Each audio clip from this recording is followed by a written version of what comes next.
बढ़े निको लघु नदी जे डार। रही मन देख बढ़े निको लघु नदी जे डार। जहाँ काम आवे सुई का करे तलवार। जहाँ काम आवे सुई का करे तलवार। हेलो दोस्तों, नमस्कार। बड़ों को प्रणाम, छोटों को प्यार। आज आपका अपना YouTube चैनल इजी हिंदी में सभी का स्वागत है। पिछले वीडियो में हम सभी ने प्रत्यय पढ़ा था। प्रत्यय हमारा समाप्त हो चुका है। आज हम एक अपना नया टॉपिक कंपाउंड यानी समास शुरू करते हैं। तो आप लोग ध्यान से देखिए, हमारा पूरा वीडियो देखिए, तभी समझ में आएगा। तो आइए, शुरू करने से पहले हमारी छोटी सी रिक्वेस्ट है, जो नए व्यूअर्स हों, हमारा चैनल सब्सक्राइब ना किए हों, प्लीज जल्दी से चैनल को सब्सक्राइब कर लें, जिससे हमारी हर वीडियो उनको मिलती रहे। तो आइए, अब हम देर किए बिना शुरू करते हैं समास। समास को इंग्लिश में कंपाउंड कहते हैं। ठीक, अब समास शब्द आते ही हमें ये देखना जरूरी है कि ये समास का अर्थ क्या होता है। जैसे सम धन आस, सम धन आस, ये दो शब्दों से मिलकर बना है सम धन आस। अब देखिए, सम का अर्थ होता है संक्षिप्त और आस का अर्थ होता है कथन या शब्द। अब हमें ये ध्यान में रखना है, यानी टोटल हम समास का अर्थ ले सकते हैं संक्षेप से, यानी कुल मिला के संक्षेप में जो लिखा जाता है वही समास है। अब हम अगला देखते हैं। अब हमने समास का अर्थ समझ लिया। अब ये देखना है, कभी कभी परीक्षाओं में समास की परिभाषा पूछ लिया जाता है। तो समास की परिभाषा, ये जो अर्थ हमने देखे हैं, इन्हीं में से हमें अगर अर्थ आता है तो समास की परिभाषा हमें बताने में देर नहीं लगेगा। जैसे समास की परिभाषा देख लीजिए, दो या दो से अधिक, दो या दो से अधिक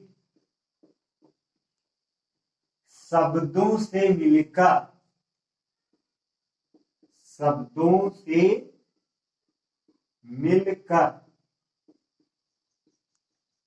मिलकर बने नए शब्द को ही समास कहते हैं, को ही समास कहते हैं। अब बताइए, इसमें परिभाषा याद करने के लिए कोई जरूरत ही नहीं है, इतना याद करने की जरूरत ही नहीं है। अब जैसे यहाँ पे आपने पढ़ा कि समास संक्षिप्त कथन या संक्षिप्त शब्द। अब हम कोई भी शब्द लेंगे तो वहां पे एक ही शब्द नहीं होगा, दो शब्द होंगे वहां पे। तो दोनों शब्द मिला के हम एक नया शब्द बनाएंगे, ढूंढेंगे, तो उसी को हम क्या कहते हैं, समास। वही हमारी परिभाषा बनी हुई है, दो या दो से अधिक शब्दों से मिलकर बने नए शब्द को ही समास कहते हैं।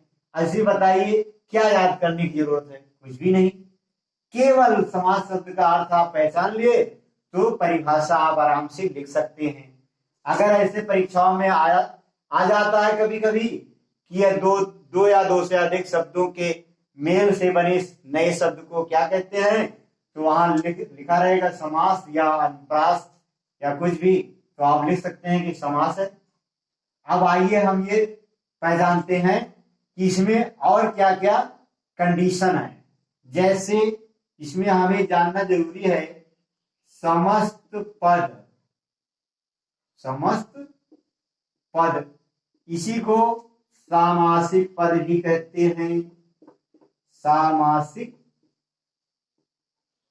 पद। ये दोनों एक ही बात है। अब ये जानना जरूरी है कि समस्त पद या सामासिक पद किसे कहते हैं तो जान लेते हैं। समास के नियमों, समास के बने नियमों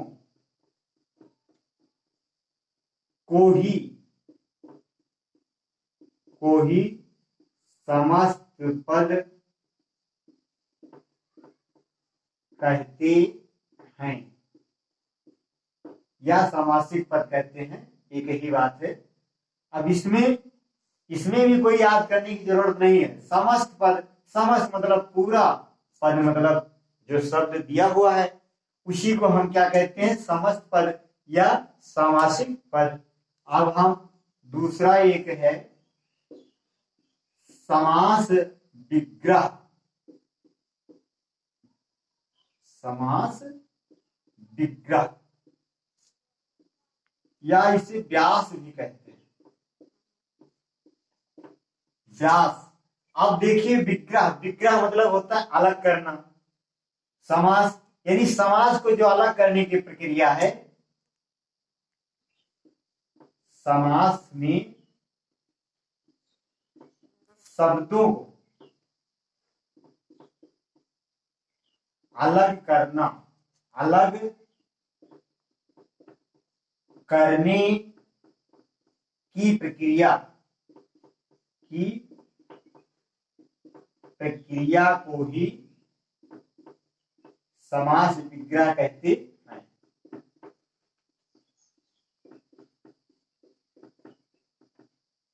अब आप समझ गए होंगे, इसमें कोई परिभाषा याद करने की जरूरत नहीं है। अब आप देखिए, ये इतना हम पढ़ लेते हैं, लिख लेते हैं, लेकिन हम अपने माइंड में समझ लेंगे कि केवल समस्त पद देखते ही हमें ये इतनी लाइन का अनुभव हो जाता है। समस्त पद यानी पूरा जो पद लिखा हुआ है, समास विग्रह यानी समास के जो अर्थ अलग अलग लिखे हुए हैं उन्हीं को समास विग्रह कहते हैं। अब बताइए इसमें याद करने की क्या जरूरत है। अब आइए हम जानते हैं, ये इतनी कंडीशन हो गए। अब हम उदाहरण के तौर पे समझ लेते हैं। जैसे नील कमल, नील कमल अर्थात नीला है जो कमल, नीला है जो कमल। ठीक। अब देखिए इसी प्रकार से दूसरा उदाहरण, जैसे प्रतिदिनम, प्रतिदिनम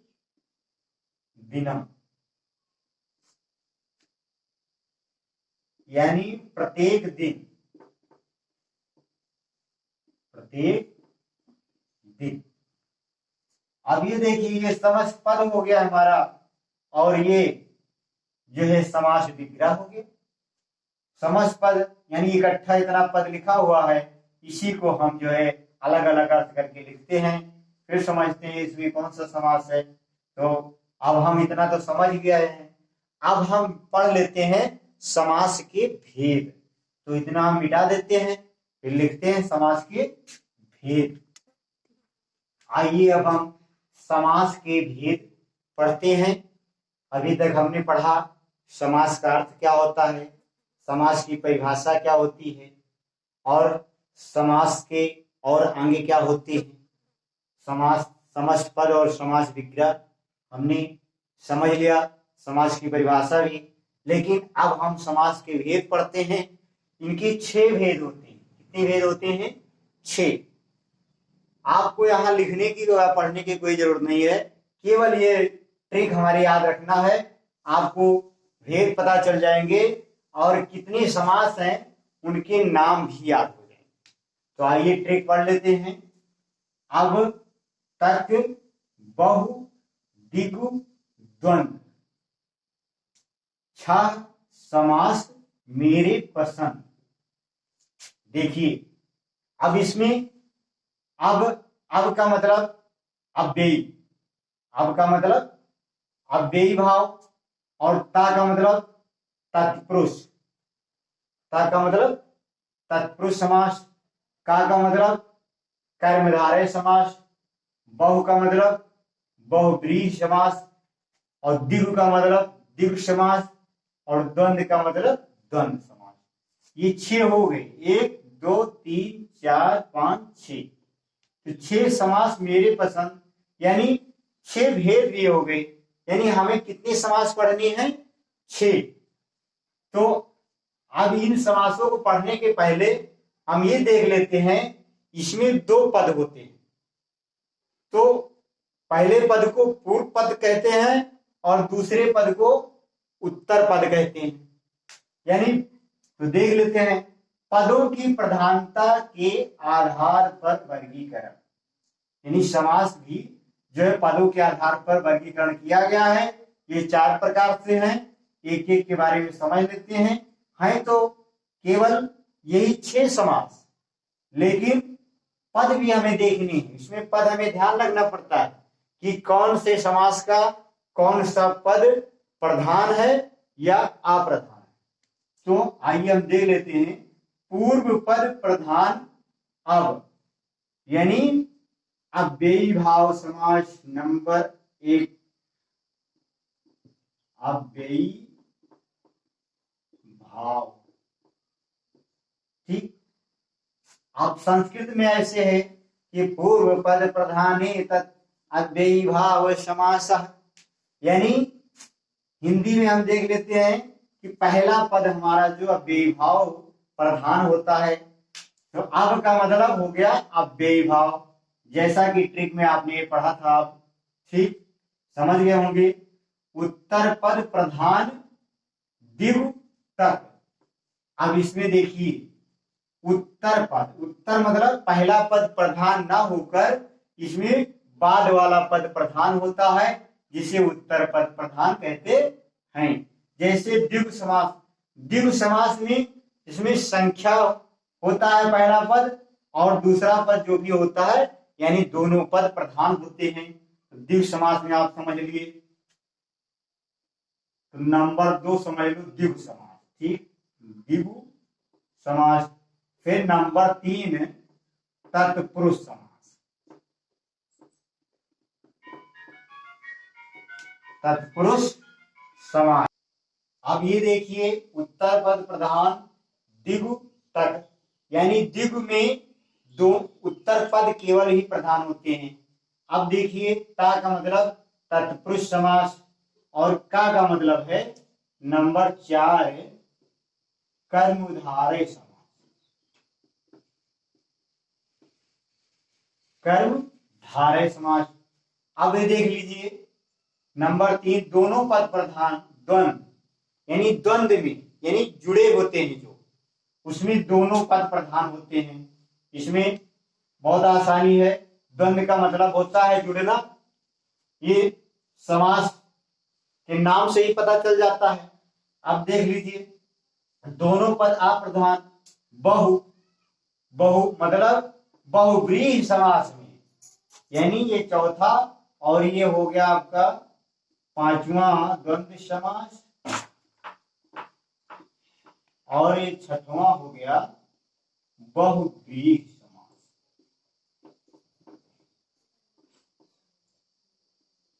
ठीक, अब यही हमारे 6 समास को हमें पढ़ना है। अब ये देख लीजिए, इसमें जो पद होते हैं उनको याद करने के लिए बहुत अच्छी ट्रिक हमने ये बनाई है कि पूर्व पद प्रधाने अव्ययी भावः, उत्तर पद प्रधाने तत्पुरुषः, द्विगु कर्मधारय, यानी द्विगु तक। फिर दोनों पद प्रधान द्वंद्व, दोनों पद अप्रधान, बहु तीसरे में प्रधान, यानी बहुव्रीहि जो है तीसरा पद प्रधान होता है इसका हमें बहुत जरूरी ध्यान रखना है। अब क्योंकि ये दोनों पद अप्रधान होते हैं, अप्रधान मतलब उनका महत्व कम होता है, और तीसरा पद प्रधान होता है। अब आप ये समझ गए होंगे पदों की जो प्रधानता के आधार पर वर्गीकरण था कि कौन सा किस वर्ग में रखे जाएंगे, आपको याद हो गया होगा। क्योंकि अव्ययी भाव आप जानते हैं, इसमें पहला शब्द ही अव्यय होता है, वो होते ही होते हैं, तो उसमें हमारा पूर्व पद प्रधान होता है। और दूसरे में जो है दोनों उत्तर पद केवल कहाँ प्रधान होता है, द्विगु समास और तत्पुरुष समास, कर्मधारय समास, इसमें 3 हो गया और दोनों पद प्रधान होता है द्वंद्व, जो कि समास के देखने से ही हमें पता चल जाता है इसमें दोनों पद प्रधान होंगे। और एक बचता है बहु, तो बहु तीसरे पद में प्रधान होती है, यानी बहु द्विगु समास हमारा उसका तीसरा पद प्रधान होता है। अब हम ये सब जान गए हैं, अब हम एक एक समास के बारे में डिटेल उनकी पढ़ेंगे और समझेंगे, इतना मिटा करके आगे बढ़ते हैं। अब हम पढ़ते हैं अव्ययी भाव समास के बारे में। अव्ययी भाव का नाम लेते ही आपको ये समझना जरूरी होगा कि पहला यानी पूर्व पद हमारा अव्यय होगा। पहले हमने बता दिया, फिर भी यहां लिख देते हैं, पूर्व पद प्रधान। ठीक, इसमें पहला पद प्रधान होता है, केवल हमें यही देखना है। और अगर आप अव्यय शब्द पहचानते हैं तो तुरंत समझ जाएंगे कि इस शब्द में जो है अव्ययी भाव समास है। तो आइए देख लेते हैं। ये है पूर्व पद, ये उत्तर पद और ये समस्त पद, ये विग्रह। तो पूर्व पद हमारा जैसे प्रति, धन, कुल, ये हो गया प्रतिकूल। तो इसका विग्रह करते हैं तो ये हो गया इच्छा के विरुद्ध, इच्छा के विरुद्ध। अब ये देख लीजिए, ये प्रति हमारा जो है अव्ययी भाव है, अव्यय शब्द है, और ये कुल शब्द है। तो इन शब्द के पहले अगर हमें ये अव्यय लगा हुआ है तो यहाँ पे जो है अव्ययी भाव समास होगा, जैसे प्रतिकूल। ठीक, अगला उदाहरण समझ लेते हैं, जैसे आ धन जन, ये हमारा बन गया आ जन्म, समस्त पद क्या हो गया, आ जन्म। और इसको जब हम विग्रह करेंगे तो इसका विग्रह करने पे होगा जन्म से लेकर। अब ऐसे आएगा शब्द आज जन्म लिखा रहेगा और आपको ये बताना होगा कि आज जन्म में कौन सा समास है। तो 4 समास के ऑप्शन में दिए रहे होंगे, उसमें से एक अव्ययी भाव होगा, उसी पे आपको टिक करना है। अब कहिए कैसे टिक करेंगे, तो यहाँ पे आ जन्म लिखा है, जन्म का मतलब आप जानते हैं, जन्म यानी पैदा होना, और आ जो है हमारा ये अव्यय शब्द लगा हुआ है, इसलिए यहाँ पे अव्ययी भाव समास होगा। ठीक, समझ गए होंगे। इसी प्रकार से अगला उदाहरण देख लेते हैं, जैसे यथा धन संभव, यानी समस्त पद हो गया यथा संभव। ठीक, अब विग्रह करेंगे तो हो जाएगा जैसा संभव हो। यानी इसमें भी वही पहचानने की ट्रिक, यानी पहला पूर्व पद अव्यय होगा, यानी देख लीजिए यहाँ यथा शब्द जो है ये अव्यय शब्द है। तो अव्यय शब्द हमें मिल गया, हमें और इधर ज्यादा देखना ही नहीं है, थोड़ा सा देखना है कि संभव लिखा है कि कुल लिखा है कि क्या लिखा है, तो तुरंत हम पहचान जाएंगे यहाँ पे अव्ययी भाव समास आया हुआ है। इसी प्रकार से अगला उदाहरण देख लेते हैं, हाथ धन हाथ, ये हो गया हाथों हाथ हो गया। अब विग्रह करके देख लेते हैं, हाथ ही हाथ में। अब यहां देखिए ऐसे शब्द आपको लिखा हुआ मिलेगा, हाथों हाथ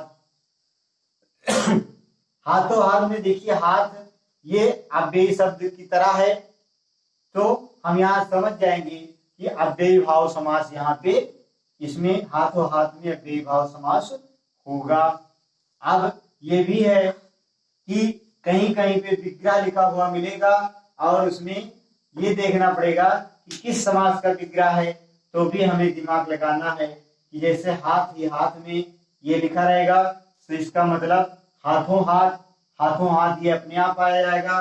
जैसे ये देख लीजिए, जैसा संभव हो, यथा संभव, इच्छा के विरुद्ध, प्रतिकूल या अनुकूल। ठीक, तो अब आप ये समझ गए होंगे अव्ययी भाव के बारे में। केवल अव्ययी भाव में केवल हमें ये देखना है कि पहला पद प्रधान होता है और अव्यय होता है। अव्यय, अव्यय का मतलब जो व्यय ना हो, यानी जैसे की तैसा बना रहे, उसी को हम अव्यय कहते हैं। आपने ये 4 उदाहरण पढ़ लिए। इसी प्रकार से अगर कोई भी उदाहरण आपको दिखाई पड़ता है तो आप तुरंत पहचानने की कोशिश करेंगे। और अब हम चलते हैं नंबर 2, तत्पुरुष समास पे। तत्पुरुष समास के बारे में पढ़ेंगे, एक एक करके समझेंगे कि तत्पुरुष समास किसे कहते हैं, उसमें कौन सा पद प्रधान होता है, किस प्रकार से पहचाना जाता है। वीडियो बंद नहीं कीजिएगा, पूरा देखिए। आइए मिटा देते हैं इसको। अब हम अव्ययी भाव समास हमने पढ़ लिया। अब जितना हम आज पढ़े हैं उस पे अभ्यास प्रश्न जो है, और तत्पुरुष समास कल पढ़ाएंगे क्योंकि समय ज्यादा हो जाएगा और उसमें कम पड़ जाएगा, इसलिए अभ्यास प्रश्न दिया जा रहा है। आप लोग इसको हल कीजिए। तो आइए पढ़ लेते हैं अभ्यास प्रश्न। प्रश्न नंबर 1, समास किसे कहते हैं?